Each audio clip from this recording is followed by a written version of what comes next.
Hi there, welcome to my views and news. Three news stories. Firstly, viewers, the Jawar Mohammed is busy launching his book, selling his book, introducing his book in America these days. Criticism now starting. He claims to be a nationalist politician, but the symbols being displayed at the gatherings organized by Jawar are not nationalist symbols. Secondly, Somalia is now making some demands. Ethiopia will have to consider these demands. Will Ethiopia agree with these demands? Two demands made by the government of Somalia in some meetings held recently with Ethiopian authorities. The demands are about Somaliland, reportedly. Thirdly, was Tigray, where yesterday protests started in Makale, 3-day protest.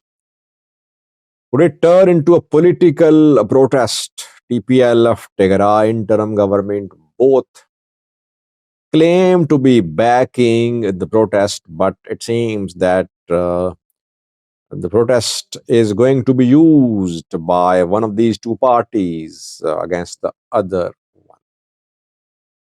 Let's start with firstly Joar. Joar, is visiting the US these days. He launched Hingabu, his book. A few days ago, he visited Europe and now he is in the US. He was in uh, Minnesota and he's visiting other uh, states and cities too in the US. People criticizing him for using regional symbols at his gatherings in the US. So it's not new whenever Joar visits Oromo diaspora abroad and programs are organized, you always see Oromo symbols.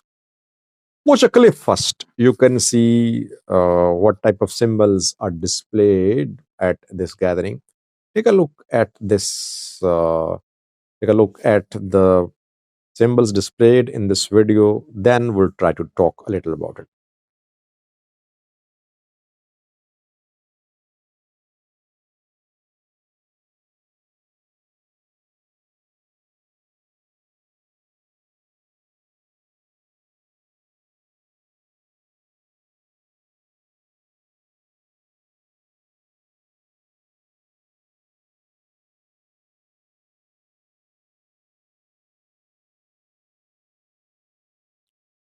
Now, you saw that the flag on stage was Ola flag, OLF flag.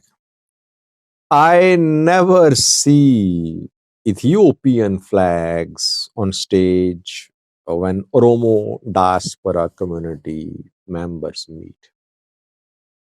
When Tigrayans meet, they also display generally Tigrayan flags.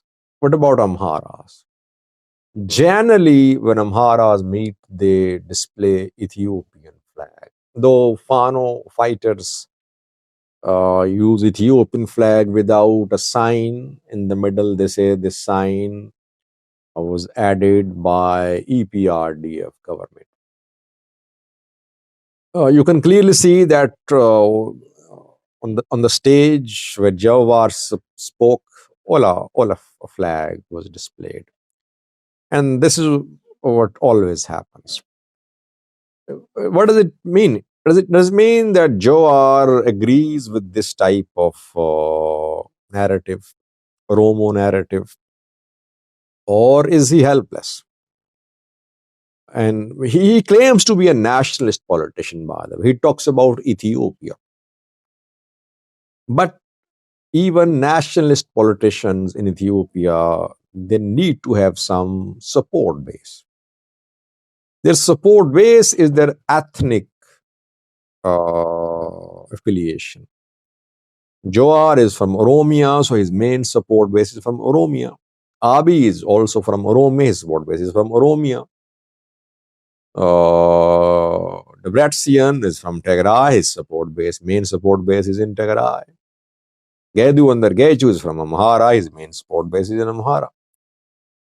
So these politicians, they have to go according to the wishes of their support base or their constituencies. No matter how much Joar claims to be a nationalist politician, but he cannot say that in place of OLF flag, Ethiopian national flag should be displayed on stage. Can he say that? Will he make this big decision if he says that only Ethiopian flag, or if he says that both Ethiopian flags and OLF flags will be displayed at his gatherings? Will people agree with him? Will people organize his programs? It will be difficult for him. You should give it a try, by the way. You should give it a try. Ethiopian flag should also be displayed. He is Ethiopian. Those who attend his programs are Ethiopians, but they are shy of using Ethiopian flag at such gathering. It just shows that ethnic politics is at the heart of overall politics in Ethiopia. Ethnicity still matters a lot, no matter what PM Abiy says. He claims as if this era under his command is a new era where ethnicity has no role in politics, in security, in decision making, but ethnicity still plays a major role in Ethiopia. And people are criticizing him, by the way. Those who criticize him, those who are pro-government, now they are they're just looking for topics and points to criticize Jawar. And they say this is the national politician who wants to be the prime minister, and he cannot display Ethiopian national flag at a gathering, at all the gatherings, which are being organized by his supporters in Oromia. What will he do once organized in the US? So what will he do if he comes to power? He'll promote the interests of these people who are supporting him.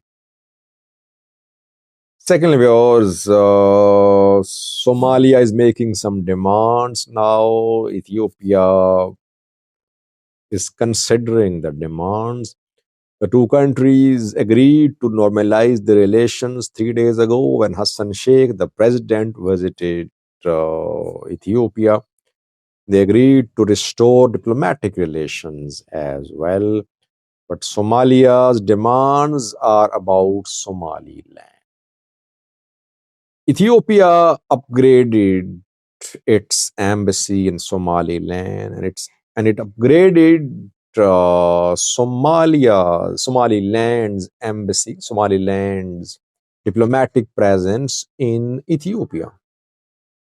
Now, Somalia wants the diplomatic presence of Ethiopia in Somaliland and vice versa be downgraded.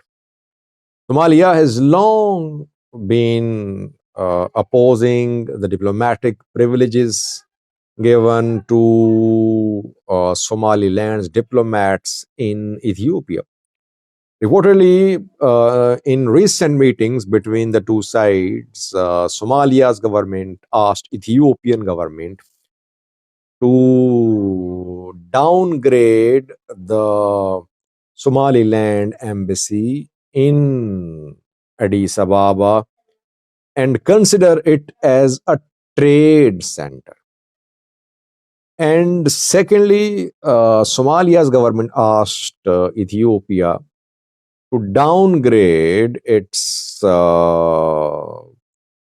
diplomatic presence in Somaliland to a consulate level. The officials from Somalia side asked Ethiopian government to put Ethiopia's consulate in Hargeisa under Ethiopian embassy in Mogadishu, which is now going to be reactivated. And if Ethiopia does that, it means that MOU will be totally discarded. It means that there will be no possibility of the implementation of the MOU. So these steps taken by Ethiopian authorities and Somaliland authorities about upgrading diplomatic presence in each of these countries were basically progress towards recognition of Somaliland as a country. Somalia wants Ethiopia to withdraw or to reverse these decisions. Ethiopian officials reportedly agreed to consider it. So far, they have not demoted diplomatic presence in each other's not countries, because Somaliland is not a country. Somalia wants that any move made by Ethiopia to recognize Somaliland should not be left unattended. It should be reversed. Let's see what Ethiopia does. Somalia is playing its card in a very smart manner. MOU already frozen. Now, if diplomatic presence is downgraded, it means that Ethiopia will have no option but to talk to Somalia. And what will Somalia do? What will it offer to Ethiopia? Will it offer a port like Hobyo on Indian Ocean without the deployment of Ethiopian military, Ethiopian Navy? That will not be acceptable to Ethiopia. So hard times ahead, it seems, for Ethiopia. Somalia getting stronger gradually because of the support it received from neighboring countries and because of the election result in Somaliland. I think that changed a lot. The former president of Somaliland, Musavi Abdi, was an ally of Ethiopia. His defeat in election has changed regional politics. Ethiopian options are now becoming fewer in number after Musavi Abdi's loss in the election. Abdi Rahman's government does not seem interested in implementing them. Lastly, was Tigray, where yesterday a protest erupted. Hundreds of IDPs took to the streets of Mekelle at Romanov Square. TPLF issued statements. It showed pictures and videos from the protest. Tigray interim government also issued a statement on Monday evening. Tigray interim government backed the protest, saying that the issue of the return of IDPs has been delayed for long. People are suffering, so the protest is legal. That federal government should ensure that Pretoria is implemented and people are able to return to their homes in Western Tigray. The protesters are from Western Tigray, Humera, Volka, etc. While Tigray interim government is endorsing the 3-day protest, it seems that the Tigray interim government is trying to ensure that the protest does not turn into large-scale anti-Tigray government campaign, which TPLF wants it to be. TPLF people, TPLF Debrecen wing people participating in these protests reportedly. Tigray interim government cannot ban the protest because if it does, IDPs will turn against Tigray interim government. TPLF is using IDPs against Tigray interim government. Tigray interim government is trying to divert the anger of IDPs towards the federal government of Ethiopian PMRP. Both parties are blamed, by the way. Both parties are to blame, by the way. TPLF Debrecen and Getacheo's Tigray interim government. Both have been involved in this political fight, ignoring people's genuine questions of return of IDPs, etc. Tigray interim government is being accused of stopping people from traveling to the protest site. Yesterday, we saw some reports. People complained that police had been deployed around the protest venue and people were not being allowed to enter the protest. Why? Because the government does not want the protest to turn into a formidable big protest which could be a threat to the interim government, it seems. Read a protest ongoing, read incoming videos about this development. Thanks for watching.